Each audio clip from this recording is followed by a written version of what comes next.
राज जो कुछ हो, राज जो कुछ हो इशारों में बता भी देना, हाथ जब उससे मिलाना तो दबा भी देना। मिला रही हैं शेख साहब से, और फिर एक हाथ तो मिला रही हैं, दूसरा हाथ उनके हाथ के ऊपर रख लिया है, यानी इतनी मोहब्बत के साथ हाथ मिला रही हैं। असल में ना मुलाकात तो एक बहाना है, सिलसिला ये पुराना है। मरियम नवाज का किसी गैर मरहम यानी परिवार से बाहर किसी अन्य पुरुष से हाथ मिलाना पाकिस्तान में इस्लामी कानूनों से जुड़ा मुद्दा बन गया है। लेकिन ये हाथ में हाथ पकड़ना ये कुछ समझ में नहीं आ रहा। जाहिर सी बात है, हमारा इस्लाम इस चीज़ की इजाज़त ही नहीं देता कि हम किसी गैर महरम के साथ हाथ मिलाएं। ये ऊपर के लोग हैं, यहाँ तो ये मुसलमान नहीं है। वो तो कट्टर मुसलमान है हमारे से ज्यादा, उनको ये चीजों का पता होना चाहिए यार। बुढ़ी माई जी के हाथ मिला भी जाए, केड़ी क्या बता गई माँ बाप पोतरे दोतरे वाली है। अगर तुम शेक हैंड पे, खातून के शेक हैंड पे इतना तुमने ड्रामा कर लिया है, अगर तुम पावर में आओगे तो बच्चियों को स्कूल जाने से बंद कर दोगे। वो राहत इंदौरी साहब का एक शेर है ना, गजब का शेर था, जिसमें उन्होंने कहा था कि रात कुछ भी हो बस इशारों में बता देना। रात कुछ भी हो, हालांकि मैं थोड़ा सा गड़बड़ पढ़ रहा हूं, मैं आपको सुना नहीं सकता। रात कुछ भी हो इशारों में बता देना, जब हाथ उससे मिलाना तो थोड़ा दबा भी देना। सर आर्टिफिशियल इंटेलिजेंस में तो काम कर रहे हैं, जिस तरह की वाहियात वीडियोस बनाई जा रही है मरियम नवाज के शेक हैंड को लेकर आर्टिफिशियल इंटेलिजेंस से, तो काम इनको आता है। देखें, बदतमीजी का तूफान है। हाँ। इमरान खान साहब ने जिस तरीके से आपकी नई नस्ल के जहनी तौर पे उनको खराब कर दिया है, बदतमीज बना दिया है। इस वक्त वो कहते हैं कि तुमने एक शेक हैंड किया है तो $2 बिलियन की किस्तें खत्म होगी, दूसरा शेक हैंड करोगी तो 2 बिलियन दे देंगे। जहनी हालत का अंदाजा लगाया आप इन लोगों की। मैंने ट्वीट किया है उसको आरजू उसके ऊपर कि ये तालिबान माइंडसेट के लोग हैं, अगर ये पावर में आएंगे तो बच्चियों को स्कूलों में भेजने से बंद कर देंगे, ये तो औरतों को दफ्तरों से निकाल देंगे। जो कंट्री आर्टिफिशियल इंटेलिजेंस पे नहीं जा पाएंगे वो बहुत पीछे रह जाएंगे। उनमें आप और पठान भाईजान अफगानिस्तान सरे फारिस्त होंगे। सही है, क्योंकि आप जिहादी माइंडसेट के लोग हैं। आप लोगों के हर गली के अंदर 8-8 मस्जिदें हैं, 8-8 मौलवी मुख्तलिफ मसलक के सारा दिन एक दूसरे को काफिर काफिर कहते हैं। और आपके इस वक्त जो सबसे ज्यादा पॉपुलर है वो मुर्शिद है, जो कि ऑक्सफोर्ड ग्रेजुएट, एक प्ले बॉय था पहले, जिसकी बच्ची अभी भी लंदन में एक है जिसको वो रिकॉग्नाइज ही नहीं करता, हाथ में तस्बीह है और एडी आंख जेडा उन्हें हकीक पाना। इतना आप you can not become a spiritual person. और खासकर बीवी उसकी एक हूर बन के आती है जब, और वो कहती है कि मेरे पास जिन्नात है। चीमा साहब, हाउ डेयर, आर्टिफिशियल इंटेलिजेंस का मुकाबला जिन्नों के साथ करोगे यार? शर्म भी नहीं आती इन लोगों को। शर्म। सबसे बड़ा जो जिन है वो अब आपके पास कृष्णा के पास है, जो इस वक्त व्हाइट हाउस का एडवाइजर बना है। कृष्णा उसके पास सबसे बड़ा जिन है। किस चीज का जिन है? नॉलेज का जिन है। अमेरिकन व्हाइट हाउस के पास कोई चॉइस नहीं है कि किसी और बंदे को हायर करें। उस बंदे को हायर किया जो खुद H1B वीजे पर आया है। मजबूरी है। क्या मजबूरी है? नॉलेज है चीमा साहब, नॉलेज।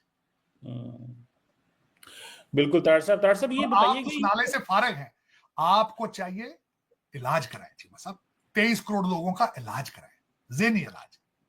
तार साहब आखिरी सवाल करने लगा हूं, ये जो ट्रंप साहब के खिलाफ वो कह रहे हैं दोबारा अदालत फैसला सुनाने जा रही है, ये क्या चीज है?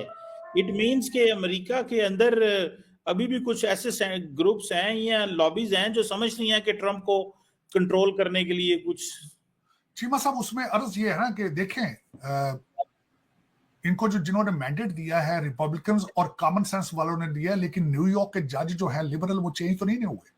चीमा साहब, मर्जी की अदालतें, मर्जी की ज्यूरियां, मर्जी के प्रोसिक्यूटर, मर्जी के जज, ये कौन लेकर आए थे? जैक स्मिथ और ये डेमोक्रेट लेफ्ट साइड वाले लेकर आए थे, और वो खत्म तो नहीं हुए ना अभी तक। वो भी तो मसल फ्लेक्स करेंगे अपने, वो भी तो गंदा करने की कोशिश करेंगे। आज CNN आज भी खोल के देख लें, 24/7 टोटल CNN आज भी जो चल रहा है एंटी डोनाल्ड ट्रंप, और कोई खबर ही नहीं। तो वो उन्होंने भी तो रोजगार अपना चलाना है ना। उन्होंने अपने जो लेफ्ट साइड वाला लौंडा लपाड़ा है उनको भी तो सेटिस्फाई करना है ना उन्होंने। करप्शन, फ्रॉड, धोखा आपके कल्चर का हिस्सा बन चुका है। और अब उसमें मुर्शिद पाक का एक तोहफा ले लें, बदतमीजी, मॉरल बैंक्रप्सी, ये भी ऐड कर लें उसमें। तो ये आप देखें, आपको you are an extraordinary people, आप ऑर्डिनरी नहीं कहा जा सकता। क्योंकि मैं कई दफा मेरे दोस्त मजाक करते हैं यहाँ पे, ये दूसरे ममालिक के, वो कहते हैं यार अब तो आप बहुत गिर चुका है पाकिस्तान, अब तो पाकिस्तान यहाँ से फिर दोबारा तरक्की की तरफ उठेगा, इससे नीचे आगे कहाँ जाएगा।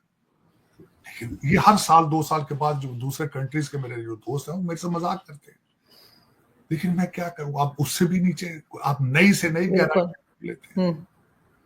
आज अगर देखें जाए तो जज वो है, वो गुड टू सी यू वाले सारे हैं, उनकी डायरेक्शन कुछ और है। वो कह देता है ये जिहाद कर, हम ये सियासत नहीं है यार, जिहाद का तुम्हें पता है, तुम अपनी जहालत के खिलाफ जिहाद क्यों नहीं करते हो यार, क्यों नहीं उसके खिलाफ? और जिन पठानों का तुम्हें सर पे चढ़ चुका है इस वक्त, जो तुम्हारे हर जुलूस के अंदर अफगानिस्तान के झंडे होते हैं, डी चौक पे जो लोग अरेस्ट किए उनके अंदर भी 40-50 अफगानी थे, तुम्हें शर्म ही नहीं। और अफगानी आप पे हमले आज क्यों कर रहे हैं वो भी बता देता हूं, क्योंकि आप अंदर से उनको सपोर्ट कर रहे हैं, उन्हें पता है कि उनके, बल्कि सबसे बड़ी बात है आज भी अफगानिस्तान की कैबिनेट के जो लोग हैं, वजीर हैं, उनके बच्चे पाकिस्तान में पढ़ रहे हैं, प्रॉपर्टियां कारोबार में है उनके कराची के।